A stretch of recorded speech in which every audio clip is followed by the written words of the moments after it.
Bueno, vamos a dar inicio a la clase. Vamos a seguir con el tema que estábamos viendo, compañeros. No me quedo asustado. Recording in progress. Un poquito los que estamos, solamente 114 conectados. Increíble. Bueno, permítanme, aquí creo que está. Sí. Estábamos viendo la declaración del testigo, ¿verdad? Vimos lo que es el examen de testigo, la práctica y todo eso. ¿Se acuerdan que lo estuvimos leyendo? Vamos a ver algunos casos especiales. Para continuar con este tema, por favor, casos especiales. ¿Quién me puede empezar a ayudar con la lectura? Hágame la caridad, amigos. No se ve la pantalla, Lee. Ay, pues la madre la dejé. Perdónenme, es que ando. Órale, ¿qué pasó aquí? Es por la lluvia, Lee. Ya no Sí. deja la lluvia. Compadre, que me estoy... Esto no sé qué pasó. Supuestamente, vamos a meternos aquí. Si no me dejan entrar, aquí está. Compartir.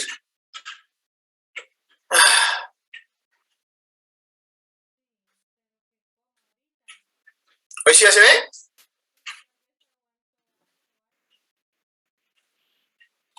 Ahora está. Ok. Empecemos de los casos especiales, por favor. Solo para ir entendiendo este rollo.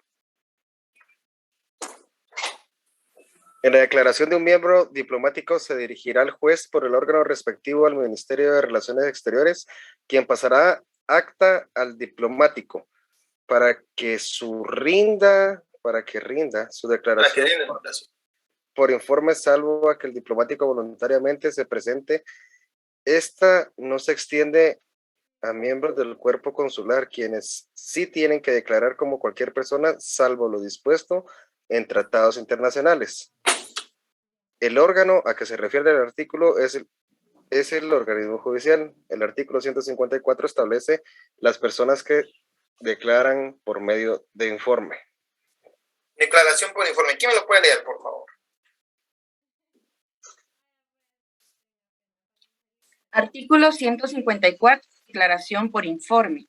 Exceptuándose de la obligación de comparecer a prestar declaración los siguientes funcionarios: presidente de los organismos del Estado, ministros y viceministros de Estado, secretarios y subsecretarios de gobierno, magistrados y jueces. Sin embargo, estos funcionarios, si estimaren que su declaración es necesaria, podrán hacerlo bajo protesta y por informe, o bien personalmente en la forma ordinaria, si espontáneamente quisieren hacerlo así.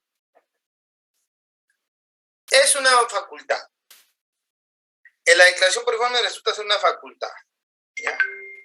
Pero bueno, sigamos leyendo. Esto no creo que nos tiene que detener mucho. Sigamos leyendo. Por regla general. Por regla general, el juez es el que debe recibir la declaración de los testigos por el principio de inmediación, pero si el que va a declarar no reside en el lugar en donde se tramita el juicio, el juez debe comisionar a otro juzgado para que se realice la diligencia. ¿Sigo, Lick? Sí, por favor. Si el testigo se encuentra inhabilitado de comparecer a juicio, el juez deberá acudir donde se encuentre. Responsabilidad penal. Responsabilidad penal. Si las declaraciones son falsas, el juez debe certificarlo conducente a un juzgado del orden penal para lo que haya lugar en su contra. Esto acuérdense que se trata simple y sencillamente de falso testimonio. ¿Ok? ¿Ya? Sigamos leyendo. Requisitos de los testigos. Requisitos de los testigos. Los testigos deben declarar en forma libre y sobre el conocimiento de los hechos. La edad mínima para declarar es de 16 años. Testigos. Ojo con eso. Porque si se ha puesto en la práctica, se ha encontrado que ponen a niños de 14, 13 años a querer declarar ciertas situaciones. La ley no lo permite. La ley no lo permite. Sigamos leyendo. Testigos no idóneos. El artículo 143 del Código Procesal Civil y Mercantil establece la edad del testigo para que sea declarado idóneo. Los testigos... Leamos el 146 y después seguimos. Artículo 143. Aptitud para ser testigo. Puede ser admitida a declarar como testigo cualquier persona que haya cumplido 16 años de edad.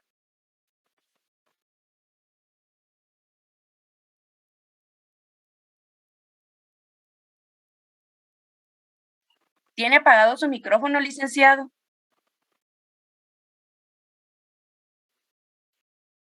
¿Será que no se cayó el internet?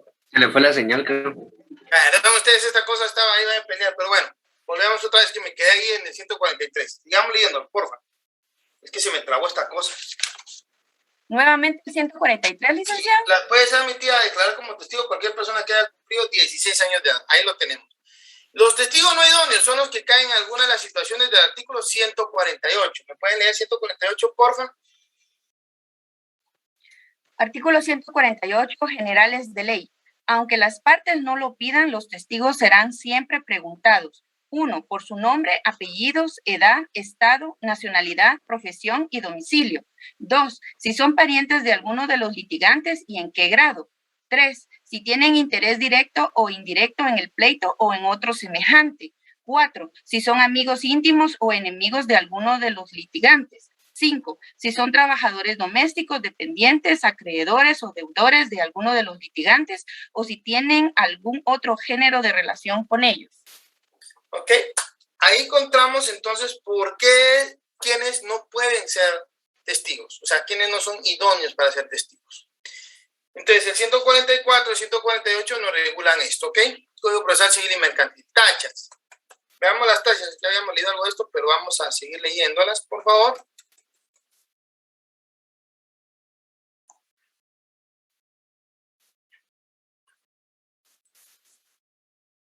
Solo que ahí está. Ya.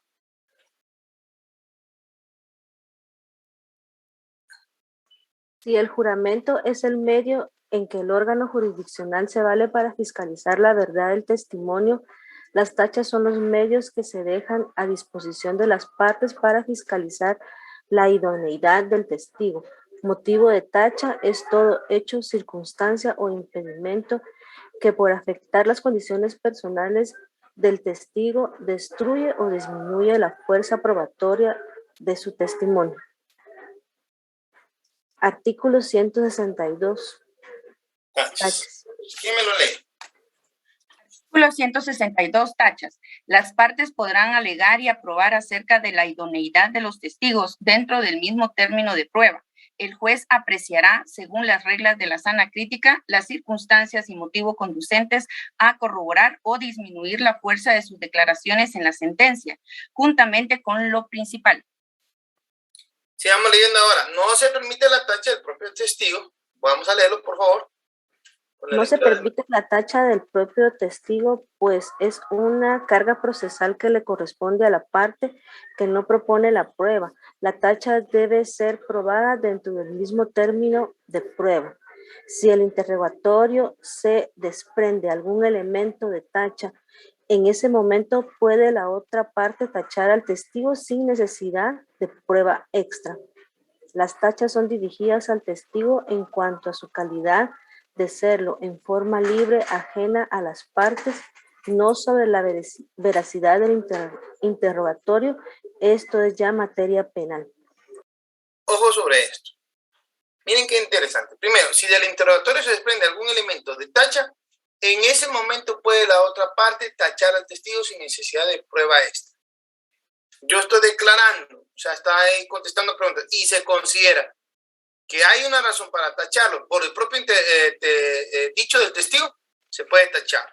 Las tachas son dirigidas al testigo en cuanto a su calidad de serlo en forma libre, ajena a las partes, no sobre la veracidad del interrogatorio. Ojo, o sea, la tacha va dirigida a cuanto a la persona, no a cuanto lo declara. No es lo importante acá para tachar a una persona lo que él pueda decir, no. Lo importante es la persona, su calidad, si es enemigo, si es amigo, etcétera, etcétera. Sobre la veracidad del interrogatorio vemos el falso testimonio. Si él llegara a mentir, eso es otra historia. Eso es lo que nos está indicando. Si tienen dudas, me avisan. Sigan leyendo, por favor. Disculpe, Dígame. yo no entiendo muy bien. Entonces la tacha, digamos que es como el poder decirle que si el testigo es idóneo o no. Exacto, o sea, si yo considero que una persona tiene tacha, es decirle, usted no puede ser testigo. ¿Ya? ¿Se acuerdan que lo vimos la semana pasada, que lo hago valer en audiencia, pero el juez lo resuelve en sentencia, respetando las fases del debido proceso? ¿Se acuerdan? Entonces, en este momento, cuando el juez emite sentencia, dice se aceptó la tacha y no se le da valor probatorio a la declaración testimonial del señor fulano de tal, en virtud de y argumenta. Porque en este momento él está valorando los elementos probatorios, lo que puede ser tomado como prueba o lo que no. No sé si logré contestar su pregunta, mi amigo. Sí, Lick, gracias. Ok, sigamos leyendo. Momento de apreciación de las tachas. La apreciación de las tachas en cuanto a su procedencia o no es el momento de dictar sentencia si el testigo teniendo causal de tacha no es tachado, el juez de oficio no lo puede conocer. Si la parte interesada no tacha, está aceptando tácitamente. Ojo, aquí es donde ustedes tienen que ser como abogados vivos. Yo siempre he dicho, es bueno que en la medida de lo posible traten de conseguir algún audio, porque no lo permiten estar. En general es algo muy privado, acuérdense. Algún amigo que les pueda conseguir audio de cómo son estos tipos de declaración testimonial. ¿Ok? Porque ustedes tienen que aprender, amigos. O sea, si se dan cuenta aquí lo que estamos haciendo es tratar de entender un poquito los elementos de prueba. ¿Ya? Aquí estamos hablando del testimonial. ¿Qué pueden saber hacer? Y mi intención es de que no van a pasar de lo que pasa mucho en la práctica. Que como que nunca lo vieron y el abogado, bien, gracias. Se meten a defender, pero no están a prueba. Quiero comentarles algo. Y espero que nunca les pase. Yo alguna vez fui abogado litigante y esto fue en la área penal. Si ustedes me dicen, licenciado Peinado, usted que es más es civilista, penalista, yo soy penalista. Pero sí le entro mucho a civil. Pero en mi práctica como abogado litigante me pasó algo. Y se los comparto. Por eso es que yo hago referencia a todos estos temas. Por eso es que yo me salí un poco del guión y decidí dar este tema, la prueba. Cuando yo recién me gradué, yo trabajaba en el organismo judicial, renuncié, me fui a trabajar a la calle, llevé algunos casos. Y recuerdo que hubo un caso de un policía que estaba siendo acusado de ejecución extrajudicial. El hecho fue de que una persona iba conduciendo una Suburban, una camionetona, ¿verdad? Pasó por ahí por el cementerio donde estaba una patrulla con 3 agentes de policía, entre esos unos era uno de los que defendía. Y pues como ya estaba habilitado, lo persiguieron, ¿verdad? Llegó al trébol, llamaron a refuerzos, ya eran 3, 4 patrullas los que lo andaban siguiendo, pero andaba un policía ahí un tanto loco. El señor no paró, siguió, enfiló para la Roosevelt. En la Roosevelt entró a todo lo que es esta parte donde está, no Miraflores, sino que está adelante, ¿cómo se llama ustedes? Ese condado donde está Office Depot y todo esa chará, Walmart, todo eso. Majadas, sí, Guamajadas. Llegó hasta el fondo, está Sears, ahí le dio vuelta y venía de regreso porque quiso entrar al entronque para salir a el periférico. Ya delante de la patrulla que había iniciado la persecución venía 1 o 2 patrullas, o así. Atrás venía esta. Y cuando esta se percata de que viene de regreso, porque están por cruzarse cerca, este señor que iba atrás le dice al piloto, párate, ¿verdad? El piloto fue muy defendido, paró la camioneta, se lanza con una metralleta y le deja ir varias descargas. El piloto y el copiloto, que era el jefe de patrulla, se lanzan también de la patrulla porque dieron disparos, fue una cosa tan rápida. Ellos también detonaron armas, pero no... El que yo defendía con un arma, una pistola. La realidad es que, miren, yo traté de llevar una buena defensa. Pero si me pregunta, mire, usted con lo que sabía en ese tiempo, ¿usted considera que era el abogado idóneo para defender los intereses de esta persona? Mi respuesta es un rotundo no. Hice mi mejor esfuerzo, traté de estudiar, pero lo condenaron. También entendí que había entrado lo político porque, pues sí, un día antes de que emitieran sentencia, hubo un gran ataque por los medios. Yo no se lo digo, los medios no van a creer que son amigables, no le crean todo a lo que dice Prensa Libre, Muerto Diario y todo, porque a veces es una forma de presionar y de atacar la independencia judicial. Para mí este señor era inocente.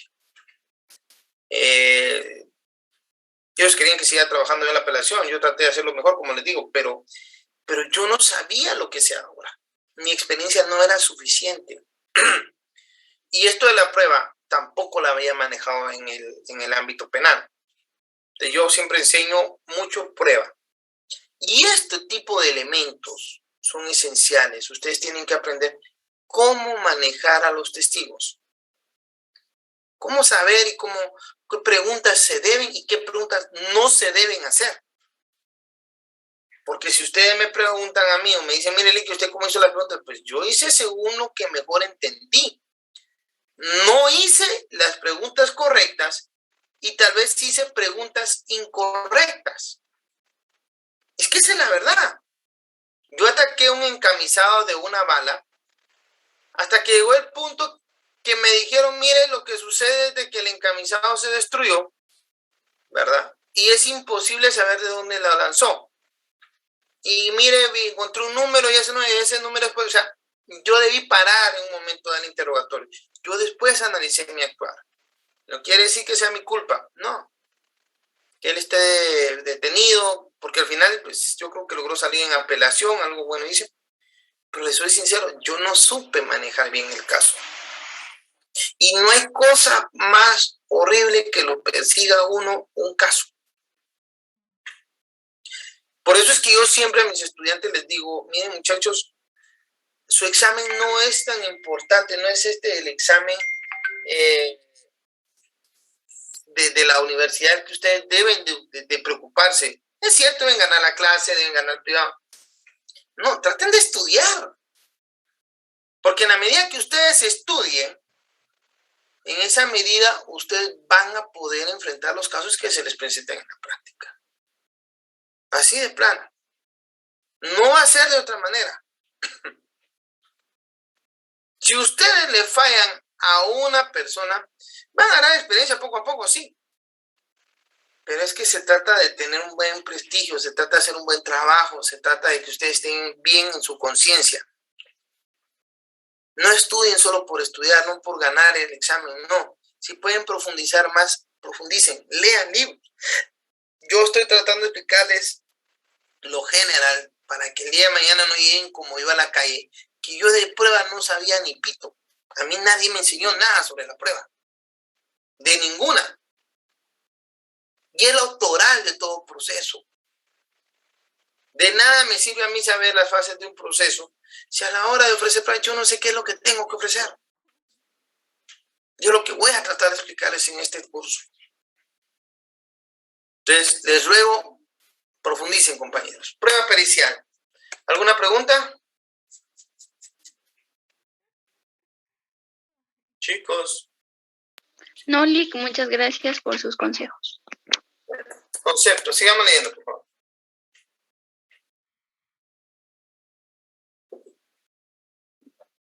Prueba pericial, concepto, es la actividad de personas con ciertos conocimientos técnicos llamadas peritos para comprobación o explicación de hechos controvertidos que requieren de estos conocimientos especiales para su comprobación y explicación. Es la que se produce de los dictámenes de los peritos en la ciencia o en el arte sobre el que verse su pericia. Bueno, sigamos leyendo. Fíjense una cosa, lo importante acá es que se producen los dictámenes de los peritos en la ciencia o en el arte sobre verse su pericia, es decir, sobre el estudio que ellos han hecho, ¿ya?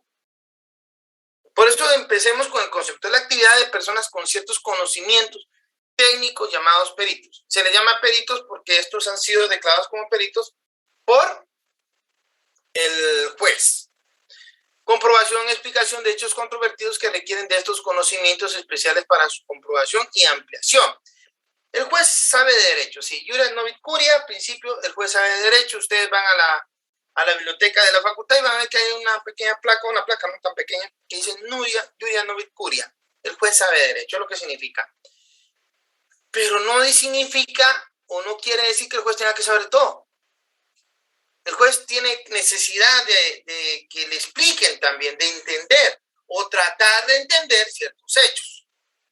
Y muchas veces estos hechos conllevan, pues definitivamente, que alguien le explique ciertas cuestiones técnicas que no son parte de nuestro conocimiento. Por ejemplo, si a mí me dicen, mire, una construcción, pues si alguien me dijo que es una zapata, yo sí sé que es una zapata, pero de ahí en más, yo no sé qué más elementos lleva una columna. ¿Cómo se hace una columna redonda? Yo qué sé. Yo necesitaría de un técnico que me explicara eso en el ámbito civil, ¿verdad? Entonces, va a depender del caso que se trate. Así vamos a necesitar de un perito que nos explique pues, qué es lo que sucede, cuándo está bien, cuándo está bien. Naturaleza jurídica. Otra vez.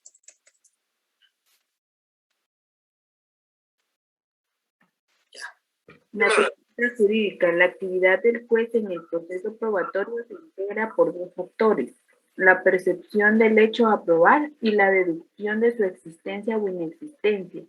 Para la percepción se vale de sus sentidos y para la deducción de sus conocimientos. Si la prueba es directa, reconocimiento judicial. Percibe el hecho a probar sin necesidad de un hecho intermedio. Si la prueba es indirecta, además de percibir el hecho intermedio, documento dictamen de expertos, debe realizar un juicio lógico deductivo para esto necesita el conocimiento necesario que sirva como herramienta del mismo, pero el juez no puede saber todo, pues los juicios no siempre son los aspectos jurídicos simplemente, sino de hechos técnicos no jurídicos. Ante esta situación, para percibir lo que realmente es objeto de prueba, es necesario que intervenga un tercero con conocimientos técnicos especiales que asista perito, cuya actuación será de asistencia y de esta el juez saca su propia conclusión.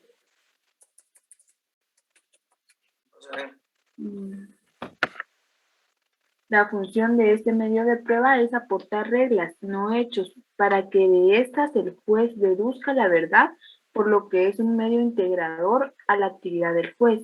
Es un medio de prueba personal. El instrumento de la convicción judicial es una persona, en este caso, un tercero. Lo primero es que es un medio integrador de la actividad del juez, ¿ya? Pero sí, la verdad. Y esto tiene que ver mucho con esto, ¿verdad?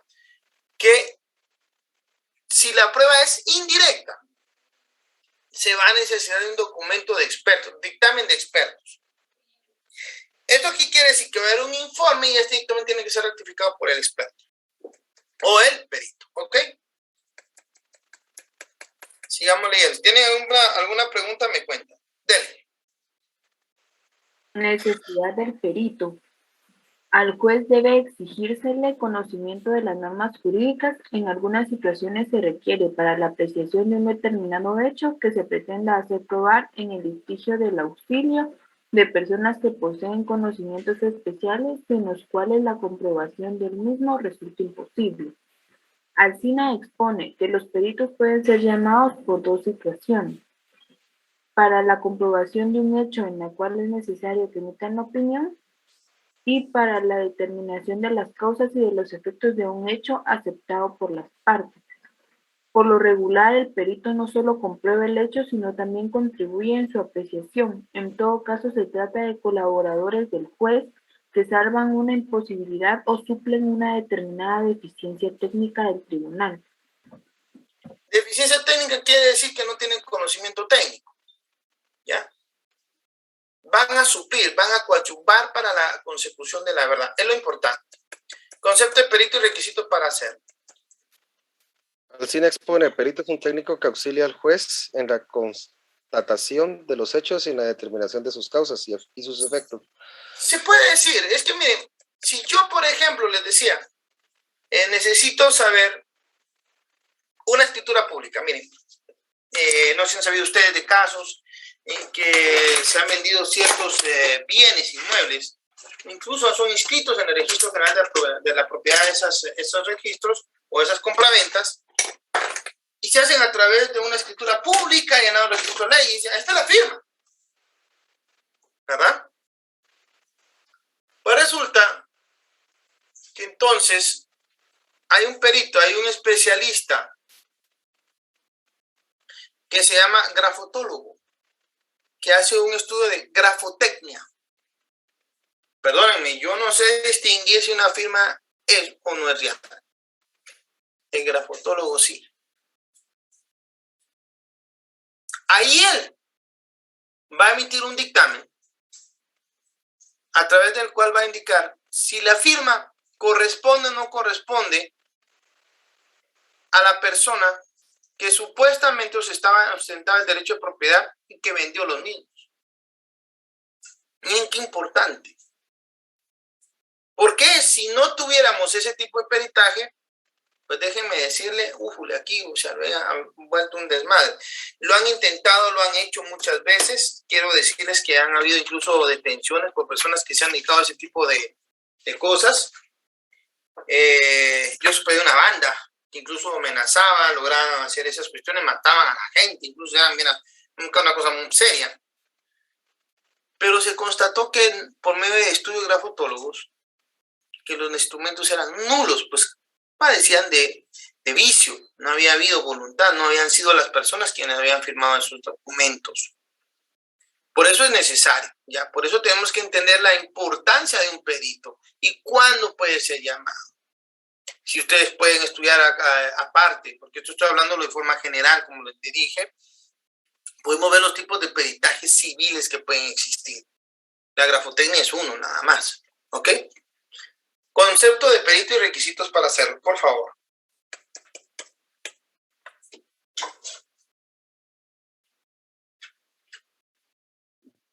Alcina expone peritos técnicos que auxilia al juez en la constatación de los hechos y en la determinación de sus causas y sus efectos cuando media una imposibilidad física o se requieran conocimientos especiales en la materia.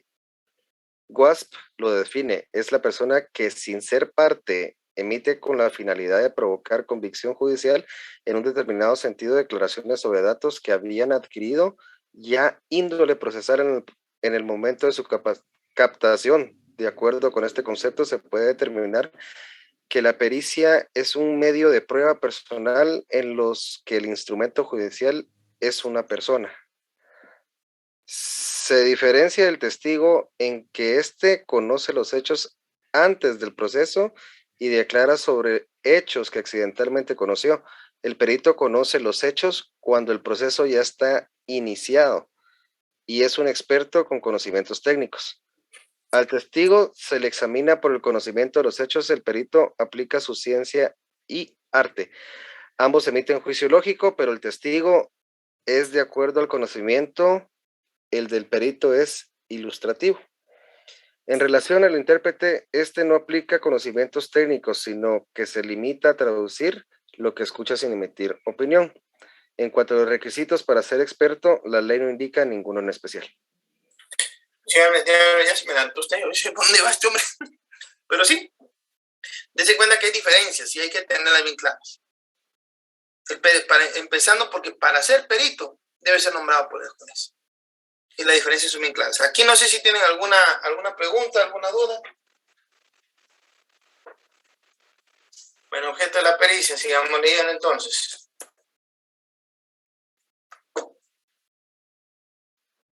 El examen de la pericia versa sobre los datos procesales con respecto a los cuales el juez necesita cierta apreciación o enjuiciamiento. Este examen debe ser producido ya sea a instancia de parte o a instancia del propio juez. Toda pericia extraprocesal no tiene valor probatorio. Por eso, WASP expone que lo esencial es el carácter de procesal o el encargo probatorio o el encargo judicial que hace el juez al perito para obtener dichos datos. En algunos casos la prueba pericial es voluntaria. En otros casos la ley lo manda. Para proponer esta prueba, la parte que la solicite debe indicar con precisión los puntos sobre los cuales versará la misma. Luego de la solicitud, el juez oirá por 2 días a la otra parte, pudiendo ésta adherirse a la solicitud, agregando nuevos puntos o impugnando los propuestos.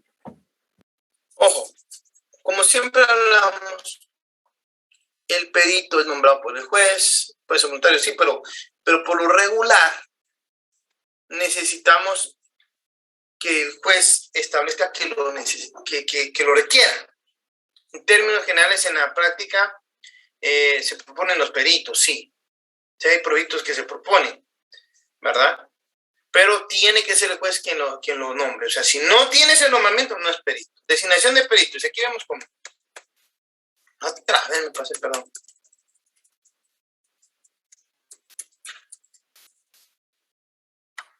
Veamos.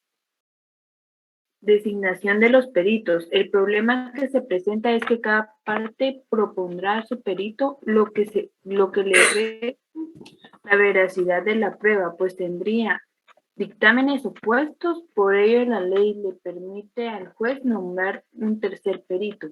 La designación de los peritos será al mismo tiempo en que proponga la prueba.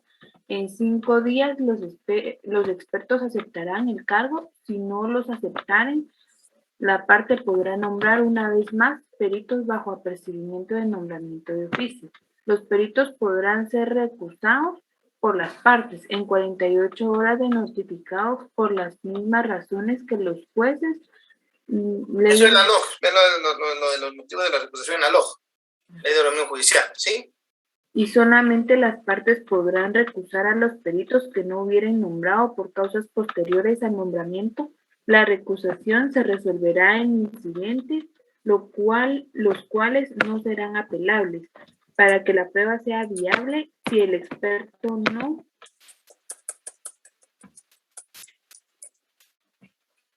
aceptar el término indicado, la parte a quien le corresponde puede una sola vez proponer nuevo experto. Si no lo hace, la designación le corresponde al juez. Luego de designados los expertos y de estar eliminadas las incompatibilidades, el juez dicta una resolución que debe contener: primero, confirmación del nombramiento; segundo, los puntos sobre los cuales versa; tercero, plazo en que decide rendir el dictamen, según el artículo 167 del Código Procesal Civil y Mercantil. Le llamo el 167 porque me interesa que se den cuenta cómo es esta cosa. Artículo 167, auto de recepción de la prueba. Llenado los requisitos a que se refieren los artículos anteriores, el juez dictará resolución que deberá contener: 1. Confirmación del nombramiento de los expertos. 2. Fijación de los puntos sobre los que deberá versar el dictamen. 3. Determinación del plazo dentro del cual deberán rendir los expertos su dictamen, pudiendo exceder del término ordinario de prueba. Ojo. Sigamos viendo, facultades de los peritos. Aquí estamos claros sobre qué versa. Facultades de los peritos. Si tienen dudas, me preguntan, por favor. Los peritos no pueden salirse de su dictamen de los puntos que en resolución el juez indicó para determinar en su dictamen. Los peritos pueden recabar informaciones de terceras personas, aunque dichas informaciones, si provienen de personas a quienes les consten, los hechos no tienen fuerza probatoria. Dictamen. Aquí viene lo interesante. La preparación del dictamen envuelve una serie de actividades de los peritos que dependen de la diligencia que pongan en el cumplimiento del encargo. Tienen amplitud para su trabajo, por lo que pueden encomendar a otro la realización de ciertos actos. El código tampoco impide que los peritos trabajen juntos, pudiendo rendir su dictamen en una sola declaración. Artículo 15 del Código Procesal Civil y Mercantil. El tercer... ¿Sí, Burke? Sí, por favor. El tercer perito no debe tener una función directora. Si la labor de los otros dos es buena. De los otros dos es buena, incluso se puede adherir a sus conclusiones. Si el dictamen es sobre puntos no ordenados, el juez debe regresar y orden que se realice nuevamente. Hay un tercer perito, o sea, siempre por lo regular, cada parte va a proponer un perito, es lo que hemos visto hasta el momento. Pero el juez puede ordenar un tercero. Incluso, puede ser que se nombre un perito primero. El peritaje de la otra parte dice, no es así. El tercer perito puede ser nombrado posteriormente. Porque lo que busca el juez es determinar, bueno, a quién existe el derecho y quién existe la razón. ¿Ok? Fuerza probatoria. Licenciado, disculpe una consulta. Dígame. En este caso, los 3 peritos emitirían dictamen.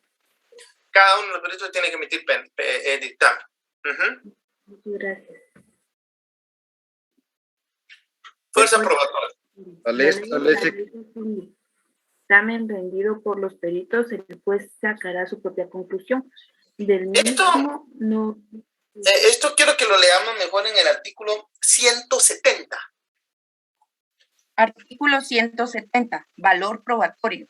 El dictamen de los expertos, aun cuando sea concorde, no obliga al juez, quien debe formar su convicción teniendo presentes todos los hechos cuya certeza se haya establecido en el proceso.